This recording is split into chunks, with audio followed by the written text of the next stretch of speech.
Hello everyone, Under here. We're going to talk about a few things in this video. Firstly, we're going to have a YouTube channel update, and then secondly, we're going to discuss the recent governor changes that were added to the Better Balance game mod. They have been around for about a month or so now, but I wanted to make sure I played enough games with them to have a good opinion on them without jumping to any sort of conclusions. So yeah, let's dive straight into it. If you're not following my social medias, please do so. You can find them on the screen at the moment or in the description below. Especially come and say hello on Twitch. I do try and stream Monday, Tuesday, Wednesday at least, and sometimes an off day. So yeah, hopefully I'll see you there. So first things first, we'll do the YouTube channel update. I just want to say a big thanks to all the support you guys give me. I've recently hit 500 subscribers, which is a lot, and 20,000 views on one of my videos, which I can't get my head around really. It's just so many views. So I do much appreciate that.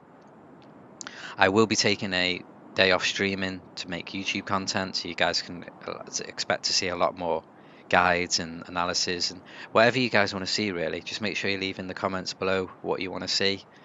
Guide videos, how to reach golden ages, as long as it's multiplayer, I'm sure I can help with that.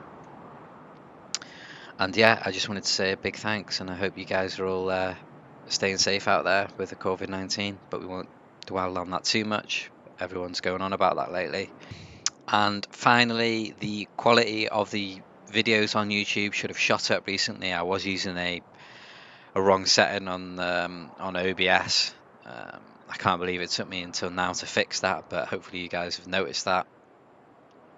And that's it for YouTube. So let's get straight into the governor update. Now you guys are probably wondering, well, what about the other BBG changes that have been added since the last video you made? But I will be doing another upload on that. I just didn't want to make an hour-long video because the governor changes alone are quite a lot. Never mind with the other updates as well. So we're just doing the cover ones for now. Overall, I really like this update. It makes the governors feel like they have their own unique abilities rather than sort of jack of all trades and cookie cutter builds that are in the previous meta.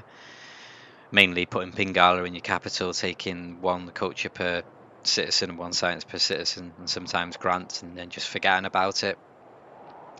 So what I'll be doing is I'll have the new changes in the middle there, and then the old governor abilities on the left, just so you guys can see the differences. And I'll be going through each governor individually, starting with Pingala.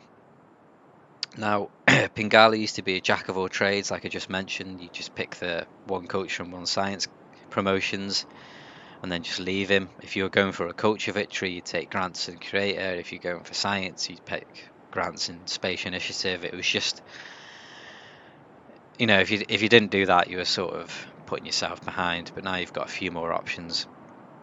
Pingala, I tend to put in a city where I'm going to have a relatively good campus. A good campus is anything from 3 and above. Mainly because of the Eureka promotion that you can see there, doubles the adjacency bonus of the city's campus district. That's going to be really strong, especially later on in the game when you get the double adjacency card and rationalism. But in the early game, you're going to pick it for researcher, one science per turn for each citizen in that city. And then you're probably going to pick another governor to put in another city before you do take the grants and Eureka promotions. And obviously, if you're going to go for science fiction, you want that space initiative as well. I don't often pick shared knowledge. I haven't really tried it that much. There is a few strategies knocking around with domestic trade routes with Magnus too. So it could be a good choice, but I haven't really played around with it too much. But yeah, overall, Pingala is still a very solid pick. I think you're going to pick it in 80-90% of your games. Like I said, probably not going to put it in your cap unless your cap's got a really good campus. You're going to, you want to put it in a good city, probably without many chops as well, which we'll go into later, because I do feel like Magnus is sort of making a slight comeback. It is one of my favourite governors though, so I might be a little bit biased on that one. So yeah, campus city, put Pingala in there, take researcher first, and then work on these guys later on. Next we've got Victor. The only change that this went through was garrison commander. Units defending within this territory gain +5 combat strength, got nerfed to +3. This is just to give attackers more of an opportunity to finish or win a war that they're obviously going to win, because +5 can mean quite a lot of difference actually. You can defend with units in area behind a lot of the time, so if you're getting attacked by muskets, you can defend with swords or knights if you create a good enough defense, or have like chokes in a victor city. I think that nerf was needed. I've been in a lot of attacking wars where victor has just sort of delayed the inevitable for far too long. Next on the list, we've got our lovely lady over here, Armani. Quite a few changes here. Not really sure what the train of thought was behind the changes, because obviously she is a city-state governor, but some of the promotion changes she's received to sort of move away from that. Anyway, we'll get into it. First one is emissary. Other cities within 9 tiles and not owned by you lose 2 loyalty per turn. That's been changed to city cannot be put under siege and gains 5 defense strength. I think that got removed just because it was useless, really. 2 loyalty per turn doesn't really make a difference. Maybe it does if you're French, sorry, Eleanor, already going with a loyalty debuff in the AoE, but yeah, I think that just got removed because it was useless, really. Next is affluence. That's been changed from while established in a city-state provides a copy of its luxury resource to you to provides an additional strategic resource per turn of each one you have revealed. So things like horses, iron, niter. I think this can be handy, especially if you go audience chamber and you want to put governors in every city. Obviously, with civilization being quite a RNG, like random maps, etc., you can get shafted on strategic sometimes, main ones being niter and aluminium. So yeah, that will help in that situation. But again, it's not really an Armani sort of promotion, is it really? It doesn't really make any sense. Whereas the previous affluence, the luxury resource one, kind of did. Next one, enemy spies operate at 3 levels below normal in the city has been changed to all cities within 9 tiles gain 4 loyalty per turn towards your civilization. Now this one can be quite handy actually, especially if you do a Dark Age Twilight Valor push, and by Twilight Valor that's the +5 combat strength that you get to all your units when you're attacking. Obviously when you're in a Dark Age you can have major loyalty issues, especially if you're quite far away from your main bulk cities. 4 loyalty per turn is quite a lot, so I think that might be able to help. I think it will make a huge difference in a normal age war. Whether it will make a big difference in a dark age war, I'm not too sure, because dark age penalty is quite a lot. So yeah, we'll have a play around with that and see. It is a second tier promotion though, so you are going to have to invest quite a lot just to sort of hold on to your cities. Next one, oh, that one has just been moved along, the local infamous one. It's the enemy spies one.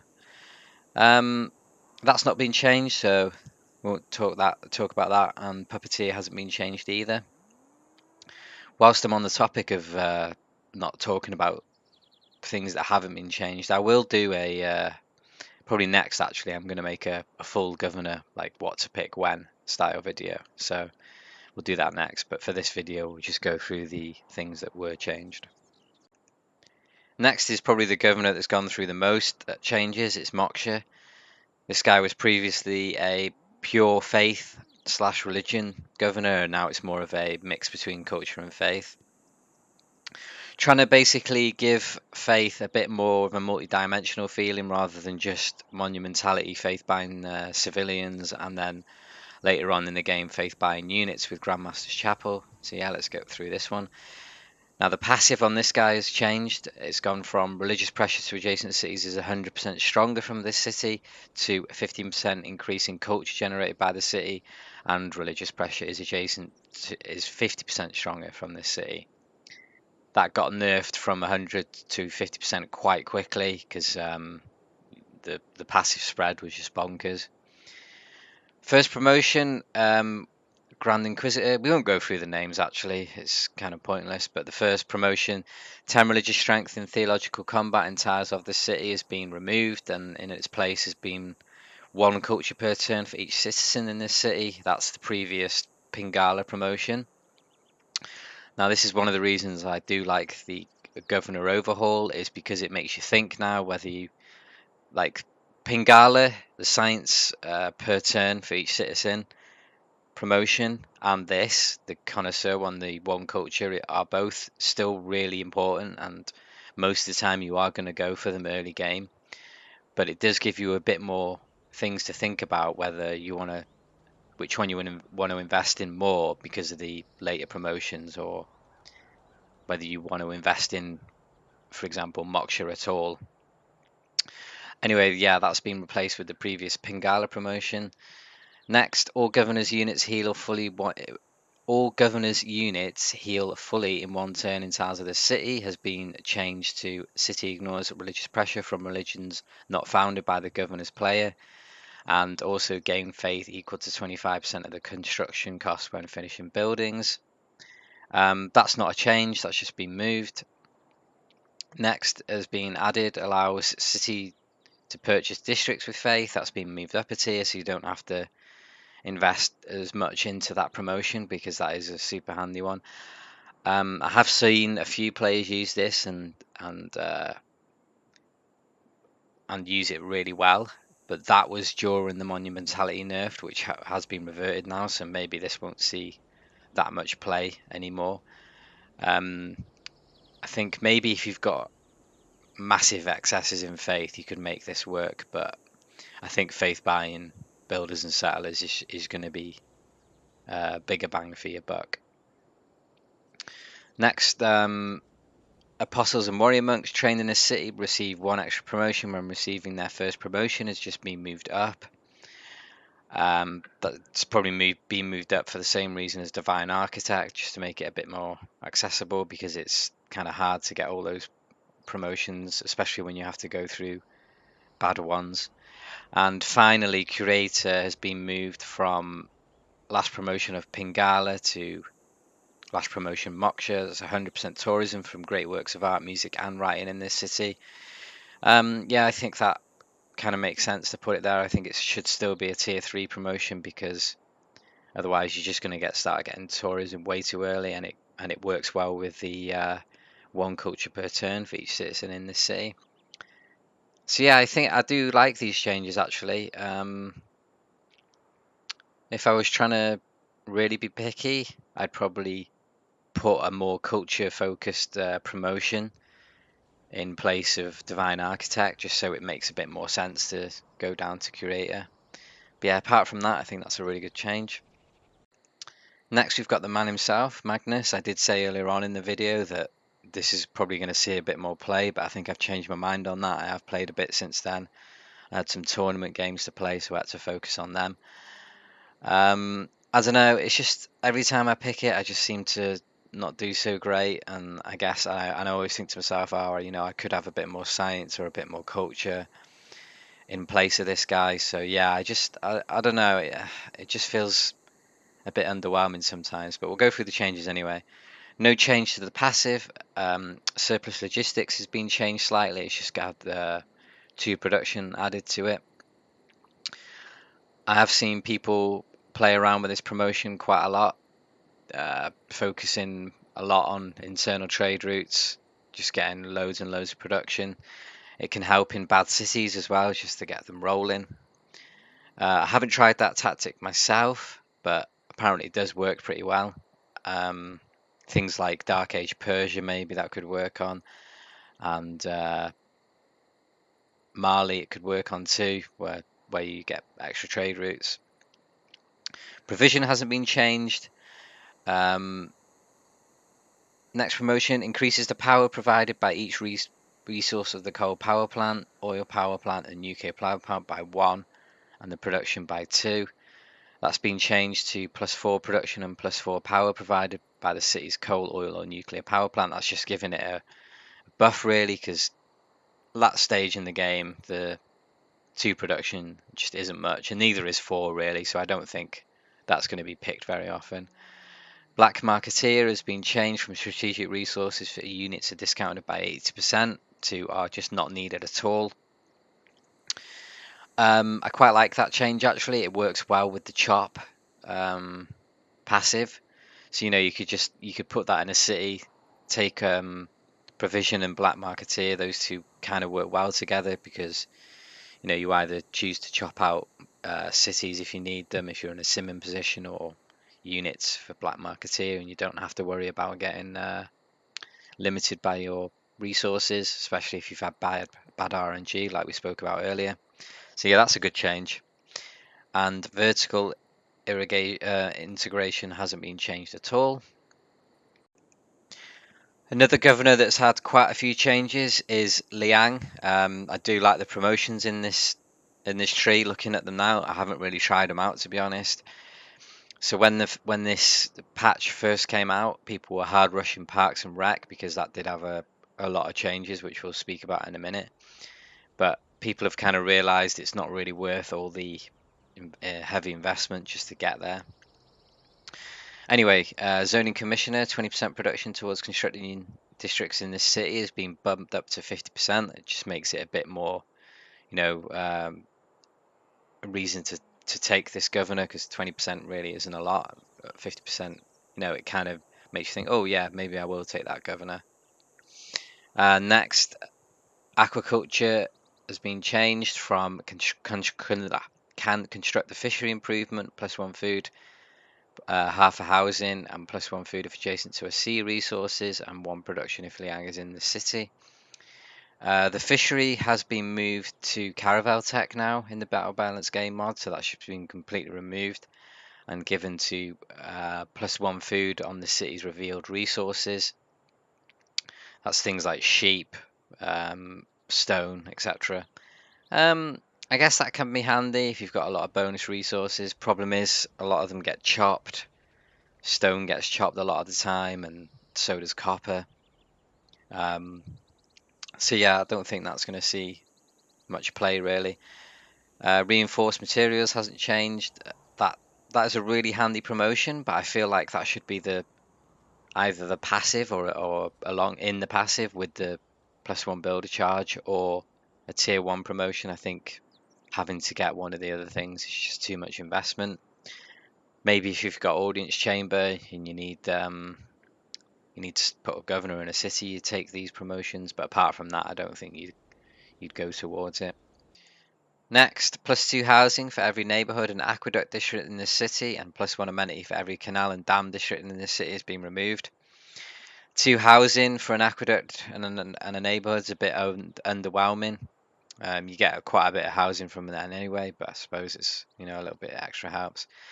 But for canal and dam, like you don't often build them in multiplayer games unless you're going for some like sexy industrial zone plays. That's been removed anyway and replaced with housing boom. 1 housing and 1 amenity for every district and wonder in the city makes a bit more sense because you're going to be building those things anyway. So yeah, I quite like that change actually. And the biggest change for Liang is probably the buff to Parks and Rec. Can construct the city park improvement in the city, +1 culture and +2 appeal, 1 amenity if adjacent to water. If adjacent to water, and city parks provide +2 culture if Liang is in the city. That's been changed to basically a tile improvement where you do need Liang in the city, and it gives you 3 science, 3 culture, 3 gold, 1 housing, and 1 amenity. But you can move Liang and basically put one of these in each city if you want.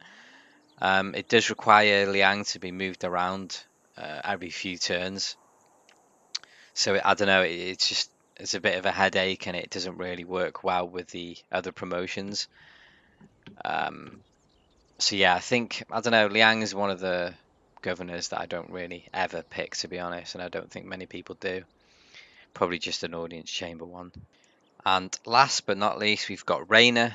This has only had 1 change, and that's the very bottom right one there. All offshore wind farms, solar farms, wind farms, geothermal plants, hydroelectric dams, and cities receive +2 power and +2 gold has been changed to a 50% gold discount on all building district purchases in this city. That's a good change. Again, the renewable subsidizer one, it was a bit pointless really. It's nothing. But the gold discount on buildings can be really nice. If you're behind on science, this can help you catch up with things like buying research labs or universities. So yeah, I quite like that change actually. And that is all the governors we've gone through. So yeah, it's a good patch. I still think there needs to be work to be done on the governors to make them, all on the same level. I think some are still worse than others. Obviously, you've got tier one governors, Pingala, Moksha, maybe Magnus, and then you've got probably tier two, Liang, Reina, and then the tier three ones, Armani. Well, Victor's not really a tier three; it's more of a situational governor, and Liang. So yeah, I think the changes are really good. And we will end the video there. So I hope you enjoyed it.